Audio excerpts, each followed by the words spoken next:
हाल ही में Donald Trump America के नए राष्ट्रपति बन गए। ट्रंप ने अपनी दूसरी पारी खेलना शुरू कर दिया।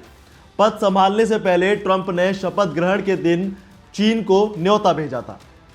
ट्रंप के इस कदम से दुनिया को लग रहा था कि शायद दोनों देशों के बीच रिश्ते सही होंगे, लेकिन चीन के साथ अमेरिका के रिश्ते अभी भी ज्यों के त्यों बने हुए हैं। अब ऐसा मैं क्यों बोल रहा हूं, इसके बारे में हम बात करेंगे।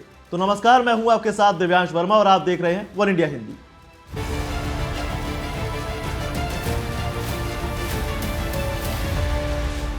देखिए, ट्रंप अगर चाहे भी तो भी वो चीन को लेकर अपना रवैया नहीं बदल सकते और इससे चीन को कोई फर्क भी नहीं पड़ता। ट्रंप चीन को बैन से लेकर चीन पर टैरिफ बढ़ाने तक की धमकी कई बार दे चुके हैं।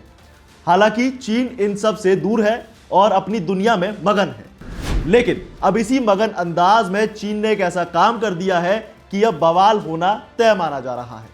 दरअसल न्यूज एजेंसी एपी की रिपोर्ट के मुताबिक चीन की नौसेना ने नई पीढ़ी के फ्रिगेट को कमीशन किया है।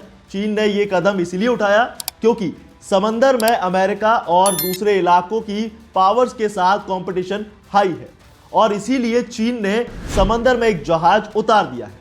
तो इसीलिए अब सवाल यह आता है कि चीन चाहता क्या है। अब यह बात जग जाहिर है कि चीन के पास पहले से ही दुनिया की सबसे बड़ी नौसेना है, लेकिन कभी कभी तकनीक से पिछड़ जाती है। इसके बाद भी चीन यह दावा करता है कि उसकी नौसेना संख्या में भले ही कम हो सकती है, लेकिन ताकत के मामले में वो किसी से कम नहीं है।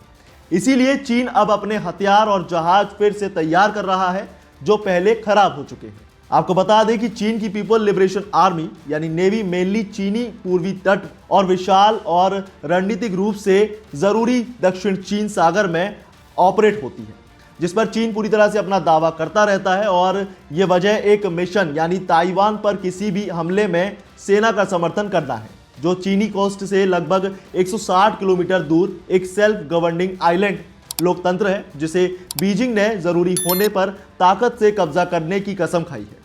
पहला टाइप 054B फ्रिगेट, जिसका नाम लुओ रखा गया है और अब इसे किंगदाओ में कमीशन भी किया गया है, वो उत्तरी चीन का एक पोर्ट शहर है जहां प्लान का उत्तरी बेड़ा मौजूद है।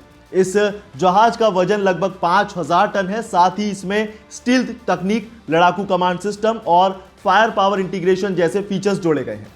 इसी के साथ लड़ाकू अभियान और लगभग सैन्य मिशनों के लिए मजबूत क्षमताओं के साथ युद्धपोत नौसैनिक कार्यबलों की टोटल लड़ाकू प्रभावशीलता को बढ़ाने में महत्वपूर्ण भूमिका निभाएगा। लुओ के हथियारों में नजदीकी लड़ाई के लिए अलग अलग मशीन गन और एंटी एयर और एंटी शिप मिसाइलें भी हैं और यही जहाज चीनी नौसेना की रीढ़ की हड्डी बन सकता है। हालांकि आने वाले वक्त में 054B के बारे में कुछ भी कह पाना मुश्किल है, लेकिन कम से कम 2 और लॉन्च किए जाने हैं और संभावना है कि एक और तैयार किया जा रहा है। बता दें कि चीन के पास लगभग 234 युद्धपोत हैं, जबकि अमेरिकी नौसेना के पास 219 युद्धपोत हैं, जिसमें लगभग 50 फ्रिगेट हैं और उतने ही डिस्ट्रॉयर शामिल हैं। हालांकि अमेरिका और दूसरे देशों ने जानबूझकर आइलैंड के कुछ नजदीक एक सेलिंग की है, जिसे नौकायान कहा जाता है, और ताकि चीन के दावों को चुनौती दी जा सके। तो अब देखना यह होगा कि चीन का यह कदम अमेरिका के लिए कितना असरदार साबित होगा। फिलहाल इस खबर में बस इतना ही। ज्यादा जानकारी के लिए बने रहिए वन इंडिया हिंदी के साथ और वीडियो को लाइक शेयर करना बिल्कुल ना भूलें और चैनल को सब्सक्राइब जरूर करें।